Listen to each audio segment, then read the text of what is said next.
Welcome to GS study SKS. दोस्तों, आज हम लोग 21 क्वेश्चन का एक प्रैक्टिस सेट करने जा रहे हैं। हम सभी क्वेश्चन में जो ऑप्शन है सबका बारी बारी से डिटेल में सॉल्यूशन देंगे और आपको 21 क्वेश्चन कराने का मतलब है कि आप 100 क्वेश्चन आपको जो है ना सॉल्व होगा और सब क्वेश्चन कहानी की तरह दिमाग में सेट हो जाएगा। तो वीडियो में बने रहिए। चलिए, पहला क्वेश्चन है कि 1556 ईस्वी में मुगल साम्राज्य का सिंहासन किससे प्राप्त हुआ। तो ये जो है ना, ये किसको प्राप्त हुआ था? तो अकबर को प्राप्त हुआ था। ठीक है, ये अकबर को प्राप्त हुआ था। ठीक है, अब देखिए अकबर के बारे में पूरा डिटेल जानिए। हम जो है ना, अकबर का कार्यकाल जो है 1556 से लेकर के कब तक हुआ था? तो 16 से 5 ईस्वी तक था। ठीक है, और ये इसका अंतिम अभियान जो था जिसमें अकबर जो मर गया था, तो उसका था असीरगढ़ का अभियान। अंतिम अभियान क्या था? असीरगढ़ का अभियान। ठीक है, अकबर का अंतिम अभियान था। और अकबर का जन्म जो है ना 15 अक्टूबर 1542 ईस्वी को हुआ था। कब हुआ था? 15 अक्टूबर 1542 ईस्वी को। किसके कोख से? तो उसके माँ के नाम थी हामिदा बानो बेगम के कोख से। अमरकोट के राजा बीरसाल के महल में हुआ था। अकबर का जन्म अमरकोट के राजा बीरसाल के महल में हामिदा बानो बेगम के गर्भ से इसका जन्म हुआ। और माता राजा उसके बाद जो है अकबर राजा बनने से पहले अकबर ने गजनी और लाहौर के सूबेदार के रूप में भी काम किया। ठीक है, जब तक शासक नहीं बना था तो उससे पहले गजनी और लाहौर के सूबेदार के रूप में काम किया। उसके बाद अकबर का राज्याभिषेक कहाँ हुआ था? तो कालानौर में हुआ था। राज्याभिषेक कहाँ हुआ था? तो कालानौर में। ठीक है, कालानौर में इसका राज्याभिषेक हुआ। और कालानौर जो है ना पंजाब में गुरदासपुर जिला के निकट है। कालानौर पंजाब जो है अभी वर्तमान में, उसके गुरदासपुर जिला के निकट ये कालानौर है। यहीं पे इसका राज्याभिषेक हुआ था अकबर का 1556 ईस्वी में। मात्र 13 वर्ष 6 महीना का आसपास का आयु था इसी में। सबसे कम उम्र में राज्याभिषेक इसी का हुआ था। ठीक है, और इसके पिता का नाम क्या था? तो हुमायूं। और जब इसका मृत्यु हुआ पिता का, तब अकबर अपना संरक्षक था बैरम खां। तो अपने संरक्षक बैरम खां के साथ सिकंदर सूर से युद्ध लड़ रहा था। कौन? अकबर, पिता की मृत्यु के समय। अकबर के पिता का नाम हुमायूं था। अब चलिए आगे कि अकबर के काल को क्या कहा जाता है? तो हिंदी साहित्य का स्वर्ण काल कहा जाता है। हिंदी साहित्य का स्वर्ण काल कहा जाता है किसको? अकबर के काल को। अकबर के काल को हिंदी साहित्य का स्वर्ण काल कहा जाता है। ठीक है, अब चलिए हम जानते हैं कि हुमायूं द्वारा लड़े गए युद्ध, इसके जो पिता थे हुमायूं, तो इसके द्वारा लड़े गए युद्ध का ट्रिक हम बता देते हैं आप लोगों को। ध्यान रखिए, ट्रिक है का। ठीक है, का दोबचो, तो कार ब चौका, का दोबचो बी मच्छी सर। का दोबचो बी मच्छी सर। ठीक है, ये ट्रिक याद रखिए। का दोबचो बी, ठीक है, मच्छी सर। का दोबचो बी मच्छी सर। का दोबचो बी मच्छी सर। इसमें देखिए का से क्या हो गया? कालिंजर पर आक्रमण। कब हुआ था? 1531 में। का से कालिंजर पर आक्रमण 1531। उसके बाद दो से क्या हो गया? जो है ना दोराहा और चुनार का प्रथम घेरा। कब हुआ था? 1532 में। कि हुमायूं के द्वारा लड़े गए युद्ध के है ना, ये ट्रिक है। याद रखिए, क्वेश्चन पूछता है ये सब बार बार, इसलिए हम ट्रिक से बता दे रहे हैं। उसके बाद बहुत से क्या हो गया आपको? बहादुर शाह से संघर्ष। बहादुर शाह से संघर्ष हुआ था। कब हुआ था? तो ये हुआ था 1535 में। 1535। उसके बाद चो से क्या हो गया? चौसा का युद्ध। चौसा का युद्ध कब हुआ था? 1539 में। और इसी के युद्ध, चौसा के युद्ध में जो है ना हुमायूं शेरशाह सूरी से क्या हुआ था? हार गया था। और हार करके क्या हुआ? फिर आगे हुआ बिलग्राम का युद्ध 1 साल के बाद, यानी 1540 में। 20 क्या हो गया? बिलग्राम का युद्ध। इसी को कन्नौज का युद्ध भी बोला जाता है। कन्नौज या बिलग्राम का युद्ध बोला जाता है। कब? 1540 में हुआ था कन्नौज या बिलग्राम का युद्ध। इसमें पूर्ण रूप से हार गया था। और हार करके क्या हुआ था? हुमायूं को भागना पड़ गया था, भारत से बाहर भाग गया था। और इसी में जो है ना, इसके बाद जो है ना 1540 ईस्वी से लेकर 1545 ईस्वी, यानी 5 साल तक शेरशाह सूरी ने पूरा भारत पर शासन किया। और अंतिम जो है बार जो है कालिंजर एक में उसका तोपखाना फट जाने से क्या हुआ? शेरशाह सूरी का मृत्यु हो गया था 1545 में। अब चलिए मच्छी से क्या हुआ? मच्छीवाड़ा का युद्ध। याद रखिए, मच्छी से मच्छीवाड़ा का युद्ध कब हुआ था? ये तो मच्छीवाड़ा का युद्ध हुआ था आपको 1555 में। कब हुआ था? 1555 में। ठीक है, कब? तो डेट याद अगर रखिएगा तो 15 मई 1555 को हुआ था। 15 मई। ठीक है, और उसके बाद सर से लास्ट में सर से क्या हुआ? सरहिंद का युद्ध। ये हुआ था आपको 22 जून। ठीक है, 22 जून 1555। ठीक है, मच्छीवाड़ा का युद्ध भी 1555, लेकिन 15 मई को, पहले 1 महीना पहले। और उसके बाद सबसे लास्ट में कौन हुआ था? तो सरहिंद का युद्ध जो है 1555 में 22 जून को। ये किससे लड़ रहा था? तो सिकंदर सूर से हुआ था इसका। और बाद में क्या हुआ? पुनः जो है 1556 ईस्वी में क्या हुए थे, ये गद्दी पर फिर से बैठ गया था कौन, हुमायूं। अब चलिए हम आगे चलते हैं, शेरशाह सूरी के बारे में जान लीजिए। शेरशाह सूरी का जन्म जो है ना ये 1472 ईस्वी में हुआ था। कब, 1472 ईस्वी में हुआ था। और इसका जो शासन काल रहा है यह 1540 से 1545 तक, अभी जस्ट बोले हैं हम। और जो है इसके बचपन का नाम था फरीद खां। शेरशाह सूरी के बचपन का नाम फरीद खां था। और शेरशाह ने उत्तर भारत में सूर्यवंश के द्वितीय अफगान साम्राज्य का स्थापना किया था। क्वेश्चन पूछेगा कि भारत में सूर्यवंश के द्वितीय अफगान साम्राज्य का स्थापना किसने किया था, शेरशाह सूरी। तो पूछेगा पहला अफगान साम्राज्य का संस्थापक कौन था भारत में, तो पहला याद रखिए लोधी वंश किया था। पहला अफगान साम्राज्य का संस्थापक कौन था, तो लोधी वंश। द्वितीय तो शेरशाह सूरी। अब है इसका मृत्यु हुआ था कब, तो कालिंजर पर आक्रमण के समय तोपखाना फट जाने से हुआ था शेरशाह सूरी। अब चलिए है डी नंबर में शाहजहाँ के बारे में जान लीजिए। शाहजहाँ का मूल नाम खुर्रम था, इसको खुर्रम भी बोला जाता है, शाहजहाँ को खुर्रम बोला जाता है। और इसे हिंदू पुत्र भी बोला जाता है, क्या, हिंदू पुत्र, इसको हिंदू पुत्र भी बोला जाता है, इसको शाहजहाँ को, क्योंकि इसके माता का जो नाम था, माता का नाम थी क्या, जगत गोसाई। माता कौन थी इनका, शाहजहाँ का, तो जगत गोसाई, जगत गोसाई, याद रखिएगा सब क्वेश्चन, जगत गोसाई। अब जो है और मुमताज महल का जो है इसके पत्नी थी, उसके नाम से क्या हुआ, ताजमहल बनाया था। तो ये भी क्वेश्चन पूछता है कि मुमताज महल का मूल नाम क्या था या वास्तविक नाम क्या थी, तो अंजुमंद बानो बेगम, क्या, अंजुमंद बानो बेगम। और आगरा में ताजमहल का निर्माण कराया था इसी की याद में, मुमताज महल की याद में, अर्थात अंजुमंद बानो बेगम की याद में। और मुख्य कलाकार कौन था, ताजमहल का जो मुख्य कलाकार है वो कौन था, तो उस्ताद अहमद लाहौरी, ठीक है ना, उस्ताद अहमद लाहौरी, उस्ताद अहमद लाहौरी। अब चलिए अब जहांगीर के बारे में भी जान लीजिए थोड़ा। इसका जो है शासन रहा है कब से कब तक रहा था, तो 16 से 5, ठीक है, 16 से 5 से लेकर के 16 से 27 तक रहा था, किसका, जहांगीर का। चित्रकला का स्वर्ण काल इसको कहा जाता है, जहांगीर के काल को क्या कहा जाता है, चित्रकला का स्वर्ण काल कहा जाता है। उसके बाद जो है इसका मूल नाम क्या था, सलीम, जहांगीर का मूल नाम सलीम, याद रखिए। सिखों के 5वें गुरु अर्जुन देव को मृत्यु दिया था, यही मृत्युदंड दिया था, फांसी की सजा। और सिखों, ये भी क्वेश्चन पूछेगा कि सिखों के 9वें गुरु का कौन फांसी दिया था, फांसी, तो औरंगजेब, ठीक है, उसका नाम क्या था, तेग बहादुर। सिख के 9वें गुरु तेग बहादुर का फांसी पर चढ़ाया था औरंगजेब, और 5वें गुरु अर्जुन देव को जहांगीर ने चढ़ाया था। अब चलिए नेक्स्ट क्वेश्चन है हम लोग 2 नंबर में, निम्नलिखित में से कौन सा विल्सन रोग का लक्षण नहीं है।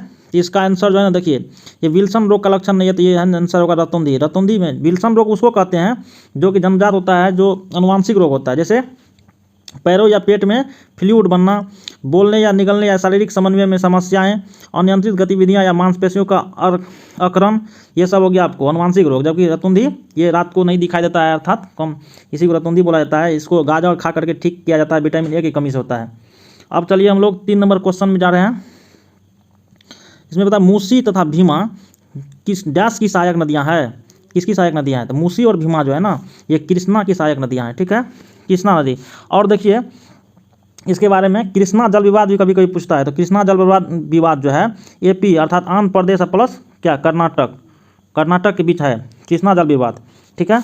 और इसमें इसका जो और सब जो सहायक नदी है वो भी याद रख लीजिए, मूसी भीमा तो देखबे किए, इसके अलावा भी है तुंगभद्रा हो गया, कोयना हो गया, मालप्रभा हो गया, यही 2 को याद रखिएगा, पूरा याद रखिएगा कंफर्म। पंचगंगा तथा और कौन गंगा, तो दूध गंगा। ऐसे इसको या ट्रिक ऐसे दिमाग में टेक्निक से याद रखिए। जब कृष्ण भगवान जो है ना पंचेती करते थे तो दूध और पानी का निसाफ करते थे, क्या, दूध और पानी का, अर्थात दूध गंगा और पानी गंगा, अर्थात पंचगंगा। पंचेती करेगा तो पंचगंगा हो गया, दूध का निसाब करते थे, तो दूध मतलब दूध गंगा, तो पंचगंगा दूध गंगा, कौन पंचेती करते थे, कृष्ण भगवान। तो ये हो गया, तो किसका सहायक नदी हो गया, पंचगंगा दूध गंगा, तो कृष्णा का। अब चलिए गोदावरी नदी की सहायक नदियाँ के बारे में जान लेते हैं।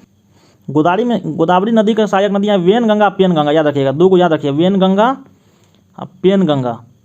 वेन पेन क्या हो गया, वेन गंगा पेन गंगा किसका हो गया, गोदावरी नदी का। जबकि पंचगंगा जो है और दूध गंगा किसका, तो कृष्णा नदी का सहायक नदी है। वेन पेन ये दोनों गोदावरी नदी का सहायक नदी है। भारत की दूसरी सबसे लंबी नदी है गोदावरी नदी। अब चलिए कावेरी नदी के बारे में जान लेते हैं।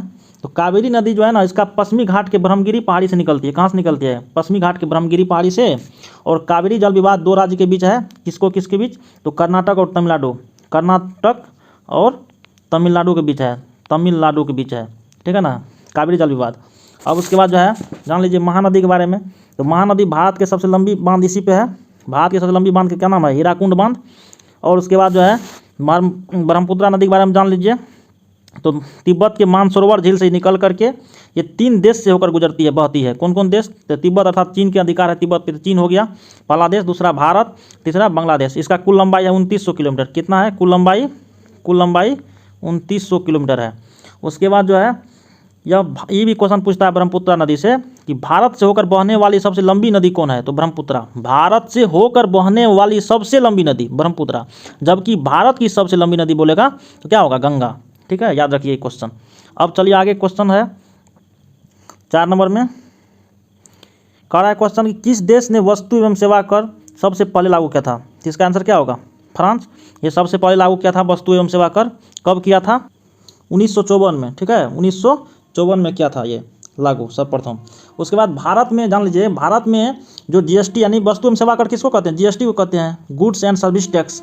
तो इसका भारत में शुरुआत हुआ था 1 जुलाई कितना? 1 जुलाई 2017 को। 1 जुलाई 2017 को भारत में शुरुआत हुआ था जीएसटी का। भारत का जीएसटी है कनाडा देश के मॉडल पर आधारित है। और आदर्श वाक्य क्या है भारत का जीएसटी का? एक राष्ट्र एक कर एक बाजार।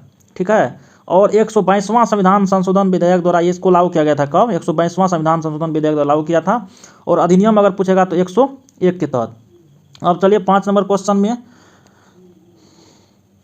5 नंबर, कनिष्क किस वर्ष में राज सिंहासन पर आरूढ़ हुए? मतलब कनिष्क जो है राज सिंहासन को कब ग्रहण किया? तो 78 ईस्वी में। ठीक है ना, 78 ईस्वी में कनिष्क ने राज सिंहासन में बैठा। देखिए अब कुछ जान लेते हैं इसके बारे में फैक्ट। एक होता है सबसे पहले एसी और एडी और बीसी के बारे में जान लीजिए। बीसी मतलब क्या होता है? बीसी का कभी कोई एग्जाम में पूछता भी है क्वेश्चन, और एसी के बारे एडी के बारे में भी। बीसी मतलब होता है बिफोर क्रिस्ट। ठीक है ना, अर्थात ईसा पूर्व, बिफोर क्रिस्ट। ठीक है, ईसवी पूर्व हो गया इसको हिंदी में। और अगर एडी अगर बोलेगा, एडी इसका मतलब था अन्नो डोमिनो। ठीक है ना, ANNO अन्नो डोमिनो, DOMINI डोमिनी, अन्नो डोमिनी एडी का मतलब होता है, अर्थात ईस्वी हो गया, सन। याद रखिए इसको। शक संवत की शुरुआत कब हुआ था?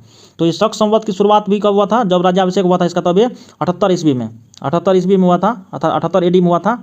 और भारत का जो है ना, भारत का राष्ट्रीय संवत यही है। भारत का राष्ट्रीय संवत क्या है? तो शक संवत। ठीक है, और भारत का राष्ट्रीय संवत शक संवत के रूप में कब अपनाया था?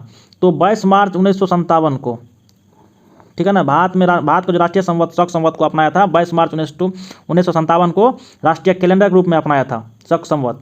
और विक्रम संवत भी पूछता है। विक्रम संवत जो है ना, विक्रम संवत, ये विक्रम संवत हो गया, ये 58 ईस्वी पूर्व। ठीक है, 58 BC, क्या 58 BC, 58 ईस्वी पूर्व में। और गुप्त संवत पूछता है, याद रखिए गुप्त संवत कब हुआ था? गुप्त संवत हुआ था 319 ईस्वी, याद रखिए 319 ईस्वी। पूर्व वाला एक है केवल, कौन? तो विक्रम पूर्व 58 ईस्वी पूर्व, गुप्त संवत 319 ईस्वी। ठीक है, अब उसके बाद बचा है हिजरी संवत। ठीक है ना, ये हिजरी संवत हो गया। हिजरी क्या हुआ था? 622 ईस्वी, ये मुस्लिम के लिए है, तो हिजरी संवत 622 ईस्वी। अब चलिए आगे 6 नंबर क्वेश्चन की ओर। 6 नंबर में कहता है कि चोल राजा राजेंद्र ने निम्नलिखित में से कौन सी पदवी धारण नहीं की थी? तो ये त्याग समुद्र का जो है ना, ये पदवी धारण नहीं किया था कौन कौन? तो गंगईकोंड के पदवी, मुंडी कोंडा, पंडित चोल, ये सब का धारण किया था वो। और चोल वंश का राजधानी कहाँ था? तो तंजावुर। याद रखिए चोल वंश का राजधानी, इसको याद रखिए चोत, शॉर्ट नेम चोत। चोल वंश तो ऐसा, तंजावुर इसका राजधानी था चोत। उसके बाद चलिए आगे कि इसका और मेन क्वेश्चन सब 2 क्वेश्चन बार बार एग्जाम में पूछता है। श्रीलंका पर प्रथम बार किस शासक ने आक्रमण किया था और जीता था श्रीलंका को? तो राजराज प्रथम। कौन होगा? राजराज प्रथम। ये श्रीलंका पर क्या था? प्रथम बार आक्रमण। ठीक है, तो राजराज प्रथम हो गया। अगर संपूर्ण श्रीलंका कुछ भाग पर जीत करके आ गया था, जबकि संपूर्ण श्रीलंका का अगर बोलेगा, संपूर्ण श्रीलंका के पर आक्रमण किसने किया और जीता किसने था? तो संपूर्ण श्रीलंका को जीत कर लाया था कौन? राजेंद्र प्रथम, इसका बेटवा, राजराज प्रथम का बेटा था राजेंद्र प्रथम। यही जो है ना संपूर्ण श्रीलंका को जीत कर लाया था। अब चलिए आगे है क्वेश्चन 7 नंबर में। 7 नंबर, किस प्रसिद्ध शासक को शिलालेखों का जनक कहा जाता है? शिलालेखों का जनक जानबे करते हैं अशोक महाराज होगा, या अशोक को कहा जाता है शिलालेखों का जनक कहा जाता है। क्यों कहा जाता है? क्योंकि ये अशोक जो है ना, ये कलिंग युद्ध कब हुआ था? कलिंग युद्ध हुआ था 261 ईस्वी यानी कि पूर्व BC में, 261 BC में हुआ था कलिंग युद्ध। इसका चर्चा कौन शिलालेख में किया गया है? तो 13वां शिलालेख में किया गया है, 13वां शिलालेख में किया गया है। और इस अशोक का जो राज्याभिषेक कब हुआ था? तो याद रखिए दोनों क्वेश्चन पूछता है। तो 269 BC अर्थात 269 ईस्वी पूर्व में हुआ था राज्याभिषेक, राजा बना था 269 ईस्वी पूर्व में, जो युद्ध लड़ा 261 ईस्वी पूर्व में 8 वर्ष के बाद। और इसका चर्चा जो है ना 13वां शिलालेख में। इसी में अशोक का हृदय परिवर्तन हो गया, क्योंकि अंधुन नरसंहार हुआ था। जब देखा ना तो इसका हृदय चेंज हो गया और इसने क्या किया, युद्ध लड़ना छोड़ दिया तब से। इसलिए जो है अशोक का हृदय परिवर्तन किस युद्ध में हुआ? तो यही कलिंग युद्ध में हुआ था। कलिंग कहाँ है? तो उड़ीसा में है। कलिंग की राजधानी तोसली। ठीक है। अब चलिए चंद्रगुप्त मौर्य के बारे में बी नंबर ऑप्शन है, इसके बारे में देखिए। ये कर्नाटक के श्रवणबेलगोला में क्या हुआ था? संलेखना विधि से प्राण त्याग किया था। संलेखना मतलब बिना निर्जल रहते हुए, न अन्न जल कुछ भी नहीं खाना है, भूखे प्यासे। अब चलिए कनिष्क के बारे में। तो कनिष्क के बारे में अभी जस्ट पीछे हो गया है इसका चर्चा। उसके बाद अब चलते हैं समुद्रगुप्त को क्या कहा जाता है? तो समुद्रगुप्त को भारत का नेपोलियन कहा जाता है। समुद्रगुप्त को भारत का नेपोलियन कहा जाता है ना, भारत का नेपोलियन। अब चलिए आगे चलते हैं 8 नंबर क्वेश्चन में।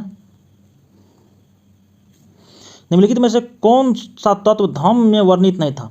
ये बौद्ध धर्म से संबंधित है क्वेश्चन। देखिए, तो माता पिता का आज्ञा पालन, ये बात सही था, बौद्ध धर्म है। दान पुण्य, सही बात है, दान पुण्य करने के लिए भी बोल रहा है।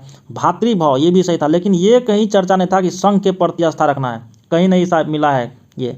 लेकिन माता पिता का आज्ञा पालन करना, दान पुण्य करना, भातृभाव रखना, इसमें कहा गया था बौद्ध धर्म में कि आपको अधिक से अधिक खर्च नहीं करना है, कम खर्च करना है, लोभ नहीं करना है, ये सब बहुत सारा रूल नियम था। अब चलिए 9 नंबर क्वेश्चन में। मौर्य वंश का अंतिम शासक कौन था? तो विदरथ होगा, रथ पे चढ़कर मर गया, ऐसे याद रखिए। मौर्य वंश का अंतिम शासक कौन था? रथ पे चढ़कर मर गया, अर्थात विदरथ। अंतिम यही था, रथ पे मर गया, विदरथ। अशोक के पुत्र का क्या नाम था? तो अशोक के पुत्र का नाम था क्या? कुणाल। ठीक है। और दूसरा एक और पुत्र था दशरथ, 2 पुत्र था इनको। और सुसीम कौन था अशोक का? तो सतोला भाई था, अर्थात बिंदुसार का सबसे ज्येष्ठ पुत्र था सुसीम, अशोक का सतोला बड़ा भाई। उसके बाद चलिए अब आगे 10 नंबर क्वेश्चन में। मौर्य वंश के तत्काल बाद किस वंश ने आकर मगध पर राज शासन किया? तो मौर्य वंश के जस्ट बाद जो है ना कौन वंश किया था शासन? तो शुंग वंश किया था। इसका हम एक ट्रिक बता देते हैं, याद रख लीजिए, आज के बाद कभी दिक्कत नहीं होगा। इसका ट्रिक है हसीना मानसुकस। क्या ये जो है ना मगध पर जो है राजवंश का ट्रिक है, मगध पर जो वंश शासन किया था उसका ट्रिक है हसीना मानसुकस। इसी में सबका सीरियल ही है, कभी ये पूछ देगा आगे पीछा। तो ये ह से क्या हो गया? हर्यक वंश, सी से शिशुनाग वंश, ठीक है, ना से नंद वंश, माँ से मौर्य वंश, सु से शुंग वंश, क से कर्ण वंश, स से सातवाहन वंश। हसीना मानसुकस, ह से हर्यक, सी से शिशुनाग, ना से नंद, म से मौर्य, सु से शुंग वंश, क से कर्ण वंश, स से सातवाहन वंश। बस इतना याद रखिए, आपका जो है मगध पर सब वंश आराम से कौन कब किया सब याद हो जाएगा आपको। अब चलिए हम लोग चलते हैं 11 नंबर क्वेश्चन में। अशोक पर कलिंग युद्ध का प्रभाव कहाँ दिखाई देता है? तो 13वां शिलालेख में दिखाई देता है, शिलालेख पर उत्कीर्ण 13वें राज्यादेश पे, ये अभी हो गया है चर्चा। अब हम लोग चलते हैं सीधा 12 नंबर क्वेश्चन पे। बोल रहा है कि 1872 में भारत के वायसराय लॉर्ड मेयो की हत्या कहाँ में की गई थी? डैश में की गई थी। तो ये पोर्ट ब्लेयर जो है ना, अंडमान निकोबार की राजधानी पोर्ट ब्लेयर, यहीं पे किया गया था लॉर्ड मेयो का हत्या। और लॉर्ड मेयो जो है ना सर, इसी के समय में सर्वप्रथम जनगणना की शुरुआत हुआ था 1872 में। 1872 में भारत का प्रथम जनगणना हुआ था। और भारत का जो नियमित जनगणना बोलेगा तो 1881, नियमित जनगणना कब हुआ था? 1881 में शुरुआत हुआ था लॉर्ड रिपन के समय में। ठीक है। अब आगे है 13 नंबर क्वेश्चन कि बुरी आत्माओं को भगाने के लिए बौद्धों द्वारा किया जाने वाला कौन सा डैश नृत्य हिमाचल प्रदेश के नृत्य का एक रूप है? तो ये इसका होगा छम। ठीक है ना, बुरी आत्मा अर्थात भूत प्रेत जीवी पिशाच जो भी है, इसको भगाने के लिए हिमाचल प्रदेश में एक नृत्य होता है, डांस होता है, उसको छम बोला जाता है। ठीक है। अब 14 नंबर में कह रहा है कि निम्नलिखित में किस शहर में यूनियन बैंक ऑफ इंडिया का मुख्यालय है? तो यूनियन बैंक ऑफ इंडिया का मुख्यालय जो है ना मुंबई में है। कहाँ है? मुंबई में। अब मुंबई में ही RBI का मुख्यालय है। ठीक है। इसका स्थापना कब हुआ था? RBI का स्थापना 1 अप्रैल 1935 को, 1 अप्रैल 1935 को हुआ था, 1935 को। उसके बाद जो है ना इसी मुंबई में ही SBI का मुख्यालय है, जो भारत का सबसे बड़ा वाणिज्यिक बैंक है।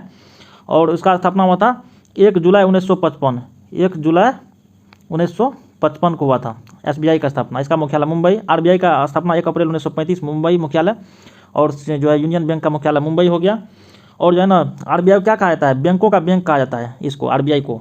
ठीक है। अब चलिए लखनऊ में, तो लखनऊ में सिडबी बैंक का मुख्यालय है। किसका है? सिडबी बैंक का मुख्यालय। स्थापना इसका 1990 में हुआ था, 1990 में हुआ था सिडबी बैंक का मुख्यालय, अर्थात भारतीय लघु उद्योग विकास बैंक से, small development small development bank of India, ठीक ना। अब आगे चलिए, सॉरी SIDBI होता है ना, small industrial development bank of India होगा इसका, small industrial development bank of India. अब चलिए आगे, क्वेश्चन है 15 नंबर पे, बोल रहा है किस वंश के सुल्तानों ने सबसे अधिक समय तक शासन किया था। ये तुगलक वंश होगा। इसका जो है ना एक ट्रिक याद रख लीजिए कि गुलाम जो है ना, ये दिल्ली सल्तनत पर शासन करने वाला वंश का क्रम, ठीक है ना, कौन वंश कितना दिन तक शासन किया है, ट्रिक से हम बता देते हैं। ट्रिक है गु खा तू साला, गु खा तू साला, याद रखिए। दिल्ली सल्तनत पर वंश का क्रम, शासन करने वाला वंश का क्रम है गु खा तू साला। गु से गुलाम वंश हो गया, कब से कब, 1206 से लेकर 1290 तक। खा से क्या हो गया, खिलजी वंश, 1290 से 1320 ईस्वी तक। तू से तुगलक वंश, जो कि सबसे अधिक दिन तक किया था शासन, ये 1320 से लेकर के 1414 ईस्वी तक, ठीक है। और उसके बाद 7 से सैयद वंश, 1414 से लेकर 1451 ईस्वी तक। ला से लोधी वंश, 1451 से लेकर के 1526 ईस्वी तक। इब्राहिम लोधी वंश का अंतिम शासक था। अब चलिए हम लोग चलते हैं आगे। 16 नंबर क्वेश्चन कर रहा है कि सुल्तानों में से किसने उत्तर भारत में कई शहरों की स्थापना किया था। इसका होगा फिरोज शाह तुगलक। सबसे अधिक शहर के, यानी लगभग 300 शहर का स्थापना किया था उत्तर भारत में फिरोज शाह तुगलक, ठीक है। और इसको शॉर्ट नेम FST बोलते हैं, FST बोलते हैं। इसने क्या किया, 24 प्रकार के जो कष्टदायक कर था इसको समाप्त कर, क्या प्रकार, कितना कर लगाया, मात्र कितना कर लगाया, ये मात्र 4 कर लगाया, 4 कर लगाया। कौन, FST फिरोज शाह तुगलक। इसका ट्रिक्स याद रख लीजिए, खखू जज, ख खू जज, याद रख लीजिए, इसी पे होगा। ये 4 प्रकार का कर है फिरोज शाह तुगलक द्वारा लगाया गया। खखू जज, ख से क्या हो गया, खराज, इसको लगान बोलते थे, खराज, ये लगान के रूप में लेता था। खू से क्या हो गया, खुम्स, यानी खम्स, ये युद्ध में लुटे गए धन का 1/5 भाग लेता था, खुम्स, ठीक है। और ज से क्या हो गया, जजिया, अर्थात गैर ब्राह्मण पर, अर्थात हिंदू पर लगने वाला कर को जजिया कर बोला जाता था। यह जो है ना, इसको याद रखिए, जजिया मतलब जहिया, जहिया मतलब हिंदू ही है ना इसमें, जहिया जजिया। जक़ात मतलब मुसलमान पर लेने वाला कर, अर्थात मुसलमान का जो है ना 2.5% जो है ना, मुसलमान का आय का 2.5% कर जो है ना, ये जक़ात के रूप में लेता था। जक़ात मतलब मुस्लिम पर लेने वाला कर। जजिया मतलब, जजिया क्या रखिए, जहिया, हिया से हिंदू, तो जजिया हिंदू पे लेने वाला कर, इसमें कन्फ्यूजन नहीं होगा, जजिया जक़ात में कभी कन्फ्यूजन नहीं होगा। जजिया मतलब जहिया, जक़ात मतलब मुसलमान, ठीक है। तो हिंदू पर लेने वाला धार्मिक कर था कौन, जजिया। अब चलिए, सबसे अधिक नहर का निर्माण किसने करवाया था। तो सबसे अधिक नहर का निर्माण जो है इसी ने करवाया था, कौन, FST फिरोज शाह तुगलक, सबसे अधिक नहर का निर्माण। और सर्वप्रथम नहर का निर्माण किसने करवाया था पूछेगा, पहली बार नहर का निर्माण की शुरुआत किसने किया, तो वो किया था गयासुद्दीन मोहम्मद तुगलक। कौन, गयासुद्दीन मोहम्मद तुगलक। अब चलिए आगे कि इसमें फिरोज शाह तुगलक के बारे में कि इसने जो है ना कुतुब मीनार का काम भी कुतुब मीनार का काम का पुनर्निर्माण करवाया था। कुतुब मीनार जो है, जो इसका शुरुआत किया था कुतुबुद्दीन ऐबक ने, दिल्ली में है ये, इसको पुनर्निर्माण मतलब फिर से बनाया था, अर्थात चौथा और 5वां मंजिल यही बनाया, चौथा तथा 5वां मंजिल का निर्माण किसने किया था कुतुब मीनार का, तो कौन किया था ये, तो फिरोज शाह तुगलक ने किया था। और पुनर्निर्माण, उसको मरम्मत का काम करवाया था कौन, फिरोज शाह तुगलक, कुतुब मीनार का। और कुतुब मीनार का काम का शुरुआत कौन किया, तो कुतुबुद्दीन ऐबक। और कुतुब मीनार के काम को पूर्ण किसने किया था, तो इसका होगा इल्तुतमिश, यानी कि पूरा करवाया था इल्तुतमिश ने। तो तीनों क्वेश्चन याद रखिएगा, बहुत ही अच्छा है, भिविया है। 17 नंबर में, कुतुब मीनार को जब जैसे हम आज उसे देखते हैं, अंततः पुनर्निर्माण किया गया था किसके द्वारा, तो अर्थात फिरोज शाह तुगलक के द्वारा ये क्वेश्चन हो चुका है। अब हम लोग डायरेक्ट आगे चलते हैं 18 नंबर क्वेश्चन में। क्या है, चेरी पिकिंग शब्द किस खेल में उपयोग किया जाता है। चेरी पिकिंग शब्द का जो उपयोग बास्केटबॉल में किया जाता है, चेरी पिकिंग। अब आगे भी है, इसमें क्रिकेट है, तो जानते हैं कि क्रिकेट में कितना खिलाड़ी होता है, तो 11 खिलाड़ी होता है। फुटबॉल में भी 11 खिलाड़ी होता है। और इस क्रिकेट के खेल के मैदान को पिच कहा जाता है, जो कि ऑस्ट्रेलिया और इंग्लैंड का राष्ट्रीय खेल है क्रिकेट। अब टेबल टेनिस, ये चीन का राष्ट्रीय खेल है टेबल टेनिस। और उसके बाद तैराकी, तैराकी में बटरफ्लाई, इसका जो है शब्दावली है तैराकी का। और यह है उसके बाद है ना, कुछ खिलाड़ियों की संख्या खेल में जो है ना, देख लेते हैं ट्रिक से। देखिए, बास्केटबॉल में 5 खिलाड़ी होता है। देखिए, इसका ट्रिक याद रख लीजिए, कुछ जो इंपॉर्टेंट खेल है। बेखो बवाजी 568 याद रखिए, बेखो बवाजी, इसका सर 9568, इसका कोड कर दीजिए, बेखो बवाजी 9568। बे से क्या होगा, बेसबॉल, खो से खो खो, ये बेसबॉल और खो खो में कितना खिलाड़ी, 9 खिलाड़ी। उसके बाद है बॉ से बास्केटबॉल में 5 खिलाड़ी, वा से वॉलीबॉल हो गया 6 खिलाड़ी, और जी से जिम्नास्टिक में 8 खिलाड़ी होता है। और एक और जानते हैं कि पोलो में 4 खिलाड़ी होता है, वाटर पोलो में 4 में 3 जोड़ दीजिए, 7 खिलाड़ी वाटर पोलो में हो गया, ठीक है। उसके बाद जो है ना, रग्बी फुटबॉल में सबसे अधिक खिलाड़ी होता है, कितना, 15 खिलाड़ी होता है। उसके बाद चलिए हम आगे चलते हैं। वर्कला, ठीक है, चौवारा, चवाकर और नर्तिका किस राज्य में समुद्र तट है? ये याद रखिए, वर्कला, चौवारा, चवाकर और नर्तिका किस राज्य में समुद्र तट है? ये केरल में समुद्र तट है, ठीक है। और भारत का सबसे लंबा समुद्र तट कौन है? तो ये मेरिना बीच है, जो कि चेन्नई में है, तमिलनाडु राज्य में पड़ता है, ठीक है। अब चलिए आगे 20 नंबर में, इब्न बतूता किसके शासन काल में भारत आया था? तो ये इब्न बतूता मोहम्मद बिन तुगलक के शासन काल में भारत आया था 1333 ईस्वी में। ये मध्य एशिया से होकर के आया था सर्वप्रथम सिंध में। उस समय में शासक कौन थे भारत में? तो मोहम्मद बिन तुगलक थे। वो मोहम्मद बिन तुगलक के शासनकाल में आया था और इसने रेहला नामक पुस्तक लिखा था। कौन? Ibn Battuta. कौन पुस्तक लिखा था? रेहला नामक पुस्तक लिखा था इब्न बतूता ने। अब चलिए, यह मोरक्को का यात्री था। कहाँ का यात्री था? मोरक्को का यात्री था। यह बहुत ही विद्वान था। ये मोहम्मद बिन तुगलक से भेंट करने के लिए जब आए, इसका नाम सुन करके, तो मोहम्मद बिन तुगलक ने खुश होकर के इसे दिल्ली में गाजी नियुक्त किया, न्यायाधीश अर्थात नियुक्त कर दिया इसको दिल्ली का, ठीक है। अब चलिए, हम लोग जानते हैं बलबन के बारे में। बलबन जो है ना, इसने सिजदा एवं पेबोस प्रथा की शुरुआत किया। किसका? तो सिजदा एवं पेबोस प्रथा की शुरुआत किया बलबन ने। और इसका असली नाम क्या था? उलुग खां था। बलबन का असली नाम उलुग खां था। और इसने, सिजदा का अर्थ क्या होता है? सिजदा का अर्थ होता है, ठीक है, सिजदा का जो अर्थ होता है, इसका अर्थ होता है आपको कि घुटने पर बैठकर राजा जो है ना, सुल्तान का पैर को चूमना और उसके शक्ति को प्रदर्शन करना। और पेबोस का मतलब होता है, पेबोस मतलब होता है कि आप जो, पेबोस का मतलब होता है कि सुल्तान के, पेबोस मतलब होता है पैर, ठीक है ना, सुल्तान के पैर को चूमना। प से पेबोस, प से पैर को चूमना, ठीक है ना। पेबोस मतलब पैर को चूमना, सुल्तान के पैर को चूमना। और सीधा मतलब होता है कि घुटना के बल बैठकर राजा के सामने अर्थात सुल्तान के सामने अपना सर झुकाना, ठीक है ना।